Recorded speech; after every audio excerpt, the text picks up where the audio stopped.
So after our reporting here on the Midas Touch Network that Donald Trump has refused to turn over his medical records relating to the shooting in Butler, Pennsylvania last week, on Saturday, Donald Trump had Ronny Jackson, who's not even a licensed physician anymore. His license expired. He had Ronny Jackson, the MAGA Republican congressman who's been in a lot of deep trouble for his personal behavior and conduct. He had Ronny Jackson release like a purported medical note, which has no credibility because he's not even licensed and it's on congressional letterhead. This raises additional red flags. Donald Trump gave a speech over the weekend. He spoke in Grand Rapids, Michigan. He had looked to be like a tiny Band-Aid on his ear. Donald Trump also said things like, I took a bullet, for our democracy. And he also said some other sickening things, which I think it's important that we dig into what were the injuries, especially how it was reported. Trump talking more lightheartedly, he's joking now about the attempt on his life, where he apparently sounded somber at the convention, according to New York Times, which I don't think he did.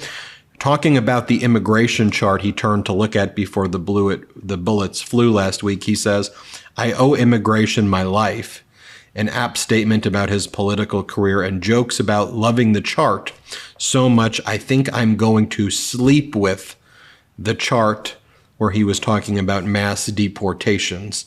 If you take a look at Ronny Jackson's letter that has zero credibility, what are the types of things that it says? He says things like, as the former appointed physician to the president for Donald Trump, I was naturally very concerned, as was the entire world, about his well-being after the assassination attempt.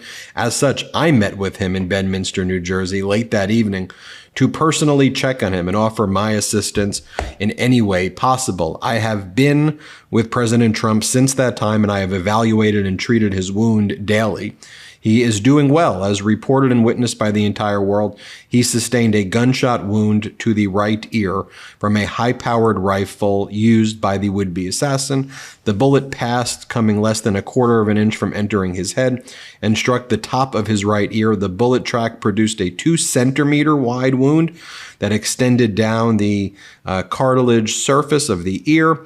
There was initially significant bleeding followed by marked swelling of the entire upper ear. The swelling has since resolved and the wound is beginning to granulate and heal properly. Based on the highly vascular nature of the ear, there is still intermittent bleeding requiring dressing to be in place. Given the broad and blunt nature of the wound itself, no sutures, no stitches were required. The president was initially treated, his former president, by the medical staff at Butler Memorial Hospital in Butler, Pennsylvania, who did an excellent job evaluating him and treating his wound. I want to thank them. They provided a thorough evaluation for additional injuries, including a CT scan. He will follow up.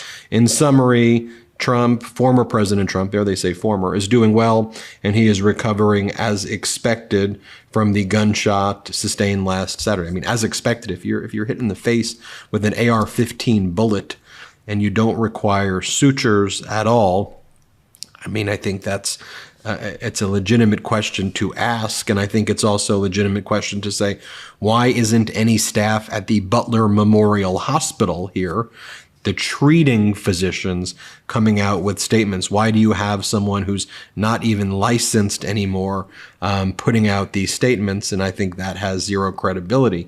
As Aaron Rupert says, Ronny Jackson does not have a medical license. He once said Trump would live to 200 years old. He was nicknamed Candyman when he worked in the White House for handing out pills without prescriptions. More on that in a moment.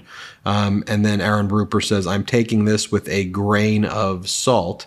Here's just what the Dallas Morning News had previously reported, just so you know about Ronny Jackson's license, because I think it's important that we put out all the facts and data to support what we say. The former White House physician has no Texas medical license. His Virginia license expired more than 3 years ago, and his Florida license hasn't been valid since he retired from the Navy in 2019. though it wouldn't make it illegal or unethical to offer aid during an emergency. He had been board certified in emergency medicine since 2005, though a license is still required to practice medicine. So I think that's an important. Records from the American Board of Emergency Medicine show his certification expires at the end of 2025. I'm sure you've seen our prior reports here at the MeidasTouch Network about the White House under Donald Trump being turned into a pill mill while Ronnie Jackson was kind of supervising it. They were giving out fentanyl in the White House, fentanyl patches. By the way, let me just put a little footnote there, if you will. You know how Donald Trump says, oh, migrants are bringing in fentanyl. Just to be clear, most of the fentanyl that comes in from this country comes in from American citizens. And just to also be clear, in terms of crimes committed by migrants versus American citizens have significantly higher crime rates than migrant crime rates. Just kind of the xenophobic rhetoric by Trump and MAGA. By the way, all crime should be condemned and dealt with seriously, but I think we need to address those xenophobic tropes. Okay, so at the White House, while Ronnie Jackson was in charge, they were giving out, they called him the candy man for a reason. They were giving fentanyl and fentanyl patches. They were handing out Versed, which is the date rape drug. They were giving out ketamine. They were giving out tons of Adderall, Provigil. I mean, just take a look at this list of very serious types of drugs that were being handed out at the White House. That's from an Inspector General report that was prepared by the Department of Defense. And you can see that's just one of thousands of log sheets of the types of drugs that were handed out without any kind of accountability whatsoever there. It's Ronnie Jackson. What we also know, and you saw in our prior report, that Donald Trump has a history of directing his doctors to write the notes. Trump tells the doctors what to say, and then they write it down. So remember Donald Trump's other doctor, Dr. Harold Bornstein, who's since passed away. Remember Donald Trump, while he was in office, sent his personal bodyguard, Keith Schiller, to raid the office to take the medical records from Dr. Harold Bornstein, Trump's former personal doctor. You don't have to believe me. Here's what Trump's former doctor, the late Harold Bornstein, said in 2018. Play this clip. Exactly what they looking for? All his medical records, his pictures, anything they could find. We must have been here for 25 to 30 minutes. It created a lot of chaos. I couldn't believe anybody was making a big deal about a drug that's to grow his hair, which seemed to be so important. And it certainly is not a breach of medical trust to tell somebody they take Propecia to grow their hair. What's the matter with that? Yeah, so Trump sent people there to take the medical records. Also, Dr. Harold Bornstein at that time told CNN that his medical reports weren't actually his own diagnoses. Donald Trump would dictate it for him. Here, let me show you that so you can see it for yourself and hear it for yourself. Play the clip. We ran into Dr. Harold Bornstein right here, right outside his office on Park Avenue, and he told us in no uncertain terms, and this is the quote, Aaron, he being Trump, he dictated that whole letter. I didn't write that letter, meaning that Trump dictated what he wanted to go into it, and essentially Bornstein wrote it up. He did say, he compared it to the movie Fargo, and he said it takes the truth and moves it in a different direction. Think about that. Now, Bornstein tells us that he was in a car with his wife when he was on the phone with then candidate Trump in December of 2015. And she was going through with Trump what he could say and what he couldn't say. Trump was dictating what he wanted in that letter. And Bornstein was saying, OK, you can say that. You can't say that. He then came here to the office. He wrote it up. Trump's office later picked it up. He said around 4 p.m. Aaron, we have reached out to the White House, but we have not gotten a response.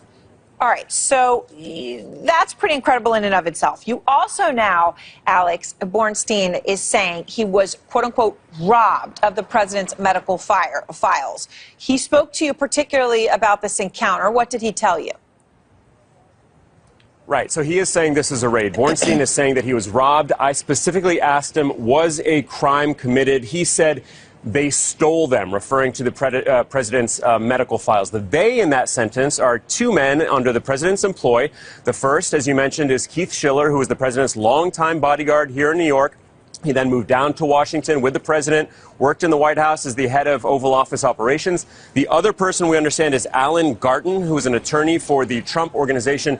Now, Aaron, normally when you have medical records released, you need what's called a HIPAA release. We understand from Bornstein, he told us this afternoon, that was not signed. Instead, he says these two men barged through the back door, terrified the secretary, pushed aside the patient who was in there. Now, the White House is not contesting that they took possession of these medical files, but they are saying that it was not a raid. Instead, Aaron, they're saying that this was just standard operating procedure. Aaron? Because here are the types of medical notes that Dr. Bornstein provided for Trump. If elected, this was from 2015, and the media is like, lets him get away with it. If elected, Mr. Trump, I can state unequivocally, will be the healthiest individual ever elected to the presidency. I mean, that's so ridiculous. Like, and the last reporting from WPXI, the local Pittsburgh news network, said 11 Investigates has learned that 4 Pittsburgh police officers assigned to Trump's motorcade suffered minor injuries during the shooting. The 4 motorcycle officers were part of Trump's escort to and from the rally in Butler. Sources tell Chief Investigator Rick Earl the officers were just feet away from Trump when the shots rang out. The 4 officers suffered minor injuries from flying debris caused by the bullets.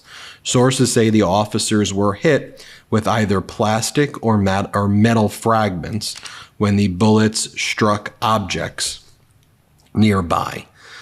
So the people right next to Donald Trump were not hit with the bullets. They were hit with plastic and metal fragments. And so, you know, the question is that if an AR-15 bullet hits you in the head or hits you in the ear, and it just leaves a nick where you don't need stitches. And by the way, there may be an explanation for that, but that's why in cases like this, the treating physician at Butler Memorial would come out with a statement so you can actually read it and see what's actually happening. And one of the reasons I bring this up too is because Donald Trump is grifting off of this now. Donald Trump is selling assassination edition sneakers, 5,000 limited stock, $299 each. He's autographed 10 of them. So if you get that, you can get the Trump signature on an assassination edition sneaker. This is real. You know, and then he's going out there and making statements saying that he took a bullet. And so, okay, if you're going to say things like that, then show the medical records and let the American people see. We know with Donald Trump's tax records, when he hid those and finally they were released, he didn't pay taxes. He paid $750 in taxes. There were years where he paid $0 in income tax. $0.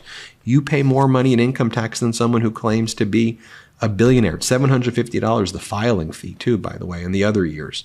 Show it to you right there. So we demand transparency, and we at the MeidasTouch Network are going to be fearless, and we're not going to stop reporting on the red flags here and call it out. You don't have Dr. Ronnie Jackson, the candy man, give you a personal doctor's note. He's not the right person to do that. And it raises more red flags. Tell me what you think in the comments, hit subscribe, and let's get to 3 million subscribers together. Love this video? Make sure you stay up to date on the latest breaking news and all things Midas by signing up to the MeidasTouch newsletter at MeidasTouch.com/newsletter.